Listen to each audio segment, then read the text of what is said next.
ബീഹാറിൽ നിന്ന് രേഖകളില്ലാതെ എത്തിച്ച കുട്ടികൾക്ക് കൗൺസലിംഗ് നൽകി വിവരങ്ങൾ ശേഖരിക്കുകയാണെന്ന് CWC ചെയർമാൻ സേതുമാധവൻ. നടന്നത് മനുഷ്യക്കടത്താണെന്ന് പറയാനാകില്ല. വിദ്യാഭ്യാസ രേഖകൾ ഉൾപ്പെടെ കുട്ടികളുടെ പക്കൽ ഇല്ലെന്നും ഗ്രാമപ്രമുഖൻ നൽകിയ ഒരു കത്തു മാത്രമാണുള്ളതെന്നും അദ്ദേഹം പറഞ്ഞു. കുട്ടികളുടെ സുരക്ഷയും വിദ്യാഭ്യാസവും CWC ഉറപ്പുവരുത്തുമെന്ന് CWC ചെയർമാൻ ജനം TVയോട് വ്യക്തമാക്കി. ഇന്നലെ ഉച്ചയോടെയാണ് പാലക്കാട് ഒലവക്കോട് ജംഗ്ഷൻ റെയിൽവേ സ്റ്റേഷനിൽ കൃത്യമായ രേഖകൾ, ആധാർ രേഖകളല്ലാതെ മറ്റ് രേഖകളൊന്നുമില്ലാതെ, വിദ്യാഭ്യാസ രേഖകളൊന്നുമില്ലാതെ 21ഓളം കുട്ടികളെ കണ്ടെത്തുന്നത്. RPF തുടർന്ന് ചൈൽഡ് വെൽഫെയർ കമ്മിറ്റിയെ വിവരം അറിയിക്കുകയായിരുന്നു. ഇപ്പോൾ ചൈൽഡ് വെൽഫെയർ കമ്മിറ്റിയുടെ പാലക്കാട്ടെ ചുമതലയുള്ള സേതുമാധവൻ അദ്ദേഹം ചേരുന്നുണ്ട്.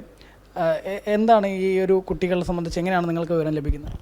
നേരത്തെ സൂചിപ്പിച്ചതുപോലെ തന്നെ പാലക്കാട് RPF അങ്ങനെ സംശയാസ്പദമായ സാഹചര്യത്തിൽ കുട്ടികളെ കിട്ടിയാൽ അത് CWC അറിയിക്കും. അപ്പോൾ CWCയുടെ കൗൺസിലേഴ്സ് ആ കുട്ടികളെ ചെന്ന് ആ കുട്ടികളോട് കൗൺസിലിംഗ് നൽകിയിട്ട് CWCയിൽ കുട്ടികളെ ഹാജരാക്കും. അപ്പോൾ ഇന്നലെ ഈ 21 കുട്ടികളുണ്ടല്ലോ, അപ്പോൾ 21 കുട്ടികളെ അങ്ങനെ ഒരു സംശയാസ്പദമായ സാഹചര്യത്തിൽ RPF കണ്ടെത്തിയപ്പോൾ തീർച്ചയായിട്ടും CWC ചെയർമാൻ എന്നുള്ള നിലയ്ക്ക് നമ്മളെ വിവരം അറിയിക്കുകയും ശിശു സംരക്ഷണ JJ ആക്ട് പ്രകാരമുള്ള ശിശു സംരക്ഷണ സ്ഥാപനത്തിലെ കുട്ടികളാക്കിയിട്ടുണ്ട്. ഇപ്പോൾ കുട്ടികളുടെ കൗൺസിലിംഗ് നടന്നുകൊണ്ടിരിക്കുകയാണ്. എന്താണ് ഇവരുടെ കയ്യിൽ രേഖകൾ? ഒരു ആധാറിൻ്റെ കോപ്പി അല്ലാതെ വേറെ ഒന്നും ഉണ്ടായിരുന്നില്ല? അല്ല, ഈ എല്ലാ കുട്ടികളുടെ കയ്യിലും ആധാർ കാർഡ് ഉണ്ട്. അപ്പോൾ നമ്മുടെ കൺസേൺ എന്താ വെച്ചാൽ, ഇപ്പോൾ റൈറ്റ് ടു എഡ്യൂക്കേഷൻ ആക്ട് പ്രകാരം ഒരു കുട്ടിയെ സ്കൂളിൽ പ്രവേശിപ്പിക്കുമ്പോൾ ഇപ്പോൾ ഏത് സംസ്ഥാനത്തുനിന്നും ഏത് സംസ്ഥാനത്തേക്കും കുട്ടികളെ കൊണ്ടുവരാം, പഠിപ്പിക്കുകയും ചെയ്യാം. പക്ഷേ അപ്പോൾ അപ്പോൾ 2ാം ക്ലാസ്സിലാണ് പഠിക്കുന്നത് വിചാരിക്കുക. ഇപ്പോൾ ഇവിടുത്തെ 3ാം ക്ലാസ്സിലേക്കാണ് വരുന്നത് എങ്കിൽ ആ കുട്ടികളുടെ ട്രാൻസ്ഫർ സർട്ടിഫിക്കറ്റ് ഇങ്ങോട്ട് കൊടുക്കണം. അപ്പോൾ ട്രാൻസ്ഫർ സർട്ടിഫിക്കറ്റിൻ്റെ രേഖകൾ ഓൺലൈനായിട്ട് കൊടുത്തിട്ടുണ്ടോ? അവരുടെ കയ്യിൽ അതിൻ്റെ രേഖകളൊന്നുമില്ല. അതേപോലെ തന്നെ സ്കൂൾ അഡ്മിഷനുമായി ബന്ധപ്പെട്ടിട്ട് എല്ലാവരും മനസ്സിലാക്കേണ്ട ഒരു കാര്യം എന്ന് പറയുന്നത്, Aadhaar card is not at all ഒരു എവിഡൻ്റ് ആയിട്ടുള്ളൊരിതല്ല. അപ്പോൾ അതുകൊണ്ട് തന്നെ നമുക്ക് ജനന സർട്ടിഫിക്കറ്റ്, ആദ്യം സ്കൂൾ രേഖകൾ, സ്കൂളിൽ ചേർത്തതിൻ്റെയും ആ സ്കൂളിലുള്ള അപ്പോൾ ഡേറ്റ് ഓഫ് ബർത്ത് കൃത്യമായിട്ട് രേഖപ്പെടുത്തിയിട്ടുണ്ടാവുമല്ലോ, അതില്ല എന്നുണ്ടെങ്കിലാണ് നമ്മൾ ഡേറ്റ് ഓഫ് ബർത്തുമായി ബന്ധപ്പെട്ട കുട്ടിയുടെ ജനന സർട്ടിഫിക്കറ്റ് പരിശോധിക്കുക. ഈ 2 സർട്ടിഫിക്കറ്റുകളും ഇപ്പോൾ ആസ് ഇറ്റ് ഈസ് കുട്ടികളുടെ കയ്യിലില്ല. അങ്ങനെ 2 രക്ഷിതാക്കളാണ് കൂടെ ഉണ്ടായിരുന്നുള്ളൂ. ബീഹാറിലുള്ള ഒരു ഗ്രാമപ്രമുഖ് എന്ന് പറയുന്ന ഒരാളൊരു കത്ത് മാത്രമാണുള്ളത്. അത് നമുക്ക് ആ രീതിയിൽ നോക്കാനായിട്ട് കഴിയില്ല. അപ്പോൾ എന്തായാലും അതിൻ്റെ മറ്റു കാര്യങ്ങൾ പോലീസ് ഡിപ്പാർട്ട്മെൻറ്റ് അന്വേഷിക്കും.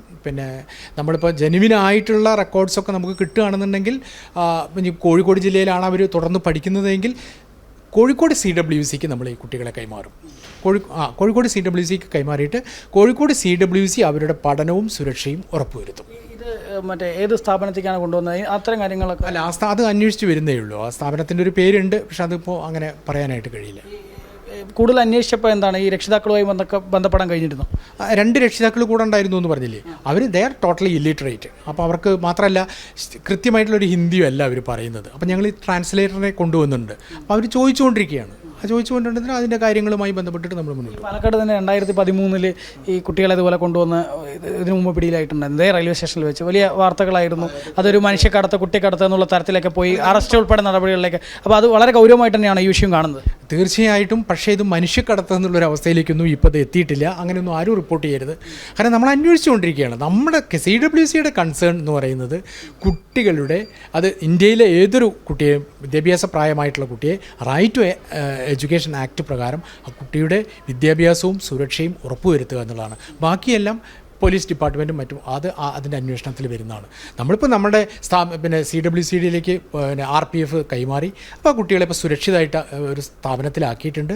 നമ്മൾ ആ കുട്ടികൾക്ക് കൗൺസിലിംഗ് നൽകി. അവർക്ക് മാത്രമല്ല, ഇന്നലെ ഇവിടെ വന്ന് അവർ വളരെ നല്ല രീതിയിൽ 2-3 ദിവസമായിരുന്നു അവർ ബാത്റൂമിൽ അങ്ങനെ കുളിച്ചിറക്കും. അവരൊക്കെ ആ രീതിയിൽ വളരെ നല്ല രീതിയിൽ ആ കുട്ടികളെ ഞങ്ങളിപ്പോൾ പരിചരിച്ചു കൊണ്ടിരിക്കുകയാണ്. കൂടുതൽ വിശദമായ അന്വേഷണങ്ങൾ നടത്തുന്നത് അത് ഞങ്ങൾ നടത്തുക കൗൺസിലിംഗ് ആണല്ലോ. ബാക്കിയെല്ലാം പോലീസ് ഡിപ്പാർട്ട്മെൻറ്റ് ചെയ്തോളൂ. തന്നെയാണ്. അതിലും പോലീസിൻ്റെ ഭാഗത്തുനിന്ന് ഉൾപ്പെടെ വിശദമായ അന്വേഷണം ഈ വിഷയത്തിൽ നടക്കുന്നുണ്ട് എന്നുള്ളത് തന്നെയാണ് CWC ചെയർമാൻ വ്യക്തമാക്കുന്നത്. PR മനൂപിനൊപ്പം അരുൺ ആലത്തൂർ, ജനം, പാലക്കാട്.